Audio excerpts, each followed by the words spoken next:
Today we're ranking every single ride at Hollywood Studios. With thrill rides, cutting edge technology, and some of the most immersive experiences Disney has ever pulled off, Hollywood Studios has it all. We will be going through all 9 rides in the park, and this is my opinion, so if you guys don't agree, that's completely fine. So with all of that said, let's get right into ride number 9, which is the Alien Swirling Saucers at Toy Story Land. Think of it as like a space-themed cousin to the classic Teacups ride, but with Pixar's little green aliens at the wheel. It's fun, it's colorful, and this ride has a really cool whipping motion as your car slides side to side.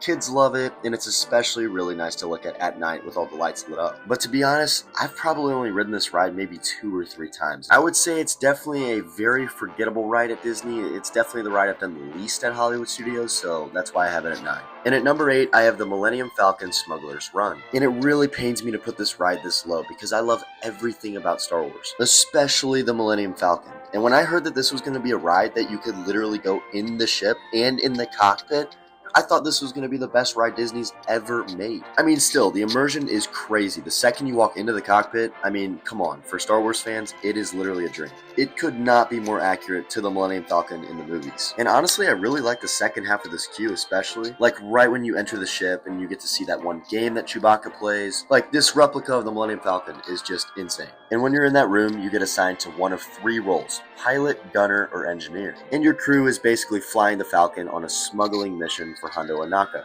The pilots control the ship, the gunners shoot down some TIE fighters, and engineers fix the damage. The problem with these 3 roles, though, is that if you're not a pilot, either in Han Solo or Chewbacca's seat, pulling back the lever and going into hyperspace, this ride is just not that good. I'd say being a gunner is pretty fun, shooting down some TIE fighters, that's some immersion right there.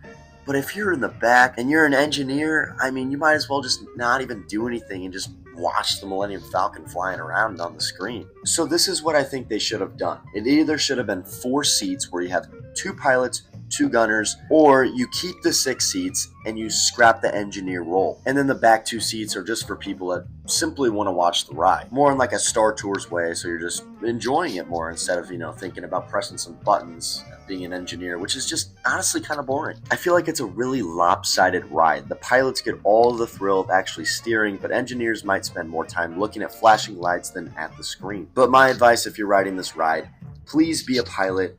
And if you somehow can't make that happen, then be a gunner. And one more issue with this ride is that as of right now, it is the exact same story that you do every single ride. And as you guys have already noticed, that is why Star Tours is above Smuggler's Run, even though I haven't talked about it yet, but you guys can figure that out. Because Smuggler's Run just doesn't have the best re-rideability. But here soon they are adding a new mission which involves Mando and Baby Yoda. And I cannot wait for this. I'm so excited that they're finally adding a new mission. We have been waiting for this for so long. And why is Han Solo somehow not implemented into this ride? That makes me so mad. It is literally his ship. Well, technically Lando, but Han did win the ship from him. And at number 7, I have Mickey and Minnie's Runaway Railway. This is the first ride-through attraction starring Mickey and Minnie, and it's pure cartoon chaos from start to finish. You board a train with Goofy as your engineer, and as expected, everything goes wrong. And then you're off on a trackless journey through a literal Mickey short. The way that they use projection mapping here is just insane. There's a whole moment where the ride vehicle seems to be pulled underwater, and then another where Daisy teaches your car to tango. It's really fun, and it was a much-needed ride considering Mickey hadn't had his own ride somehow before. I just made a whole video about this topic, but it really sucks that this ride completely replaced the Great Movie Ride. So go check that video out after this video because I talked a lot about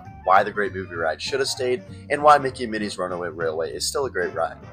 Alright, at number 6, I have Slinky Dog Dash. The launches are smooth, the curves are gentle but exciting, and the theming is adorable. I mean, you're literally riding through Andy's backyard past giant Tinker toys and blocks with Slinky himself stretching out in front of you. It's a really cool concept. And the launch during the middle of the ride is one of the best moments, if not the best. You slow down, Slinky leans back, and you hear him yell, "Here we go!" before blasting off again. And I know I say this about a lot of rides, but this ride is especially good at night when all the tracks are lit up. It is so cool. Because honestly, I'm not really a big fan of Toy Story Land during the day, but at night, Toy Story Land is amazing to look at with swirling saucers and Slinky Dog Dash lit up. And I think Slinky Dog Dash is probably the weakest coaster outside of Barnstormer just in general in all Disney World. So I feel like it shouldn't be too much of a surprise to anyone that this is this low in the ranking because it's a really good family coaster, but as a Hollywood Studios ride, it's definitely on the lower end. And at number 5 is the veteran of the park, Star Tours The Adventures Continue. This motion simulator was groundbreaking when it opened in the late 80s, and it's still going strong thanks to its incredible rewritability. With over 60 possible scene combinations, you can end up on Hoth, Naboo, Endor, Jakku, you name it, and you never quite know which order you'll get them in. And one of my favorite touches, the Rebel Spy, where one guest in your vehicle is shown on screen as the secret rebel the Empire is chasing. It's totally random, and if you get picked, you have bragging rights for the rest of the day. It's hilarious. If you're prone to motion sickness though, request a seat in the middle of the row, unless you don't want to do it at all, which is completely reasonable. For instance, as much as I do this ride, my mom and my sister never do it, which is okay, even though I wish that they would. This is why I think Star Tours is so underrated. Like I said before, its rewritability is insane. That is such an important trait in a ride. Honestly, I'll say this right now. I think Smuggler's Run is a better ride than Star Tours, but I think Star Tours is better to ride because Smuggler's Run is the same mission every time as of right now, and Star Tours, like I said, has over 60 combinations to do. You go from planet to planet, you have different people on the hologram every time. Honestly, the only thing wrong with this ride to me is that the sequels are involved. But to everyone else, that's good because, I mean, that adds more scenes, that adds more planets. That's completely fine. I just don't like the sequels. And I kind of wish this ride wasn't a walk-on every time because I love the queue with Endor in the Ewok Village. I would love to just walk through that just for fun. Under the AT-AT also, it's so cool.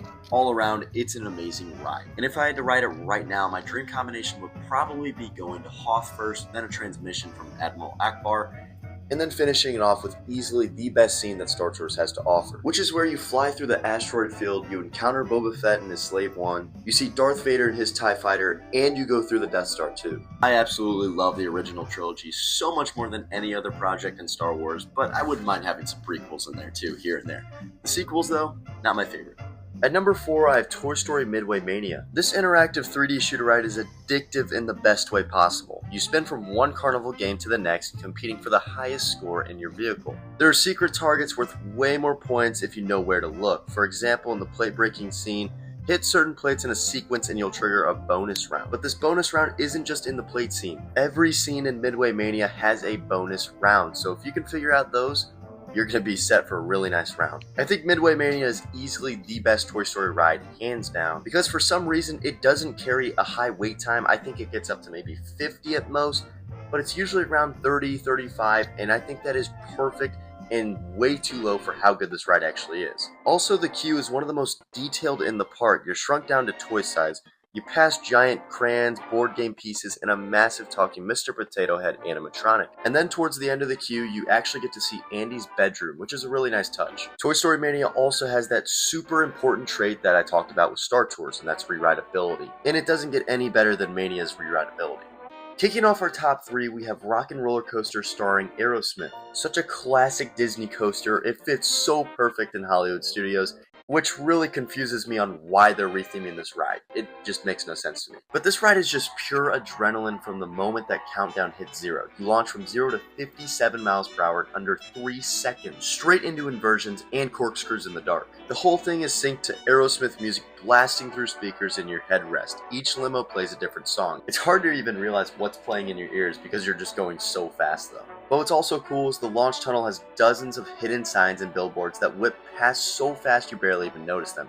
Try riding multiple times just to catch them all. And a fun fact, this was actually Disney's first coaster with inversions, and because it's indoors, the air-conditioned comfort makes it one of the most repeatable thrill rides in the park. If you had Rock and Roller Coaster in your number 2, maybe even number 1 spot, I completely understand and respect that. This ride's unbelievable. And as iconic as this ride is, I just don't think it's as iconic as our number 2 spot, which is the Twilight Zone Tower of Terror. From the moment you walk into the dusty Hollywood Tower Hotel lobby, you're in the story. The cobwebs, the vintage music, the creepy cast members, it feels like you've stepped straight into the episode of The Twilight Zone. And the pre-show is just so iconic, I love it. The lightning strikes, Rod Serling appears on an old TV, and you're told you're about to enter The Twilight Zone. You strap into a service elevator, and after a slow, eerie start, the doors open to reveal ghostly images before you're pulled into the drop shaft. And what's so cool about this ride is that the drop sequence is actually randomized. So sometimes you get short drops, sometimes massive ones, but every ride is completely different. It's not just a drop ride though, it's atmosphere, it's storytelling, it's Disney at its best, because you can't get to the big drops without going through the small dark ride portion, which is awesome. As creepy as it's all supposed to be, and is, it still gives off such a warm feeling being around the Tower of Terror. I don't know what it is, it's just such a perfect fit for Hollywood Studios.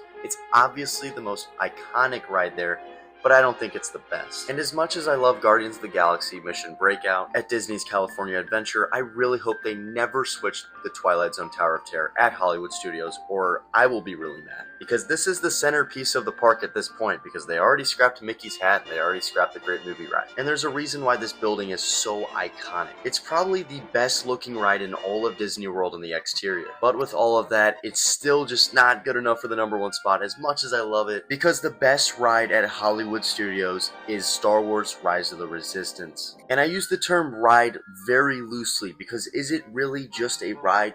No, not at all. It's an entire experience. It literally feels like you're in a Star Wars movie. From the Resistance briefing with Rey and BB-8 to boarding a transport ship and being captured by a First Order Star Destroyer, at this point in the experience you're thinking, what did I get myself into? Why did I just wait 90 minutes for standing on a transport ship? You're thinking, this isn't an actual ride at all.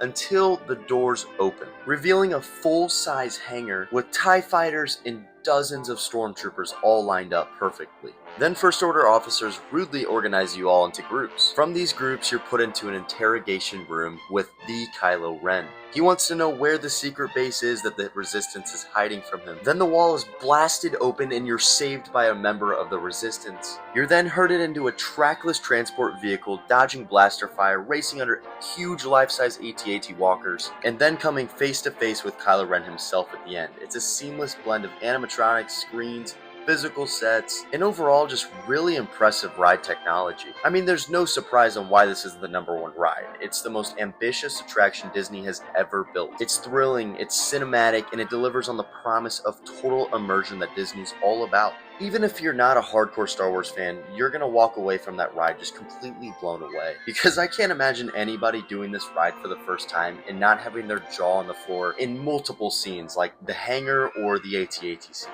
As much as I talk about Cosmic Rewind at Epcot being the best ride Disney has ever made, I really do think Rise of the Resistance is the most unique ride maybe ever built, not even just Disney parks. It is unbelievable. It's not crazy to say that Cosmic Rewind is the best roller coaster Disney has to offer, but then Rise of the Resistance is the best ride overall. Or maybe best experience. But that's the list, all 9 Hollywood Studios rides ranked. Whether you're here for the big thrills, family fun, or just want to soak in the Disney magic, this park delivers on all fronts. Maybe drop your rankings in the comments. I'd love to hear your guys' opinions on these rides. And also don't forget to like and subscribe, because we have so much more Disney content coming your way.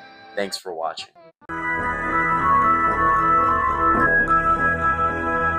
Thank you.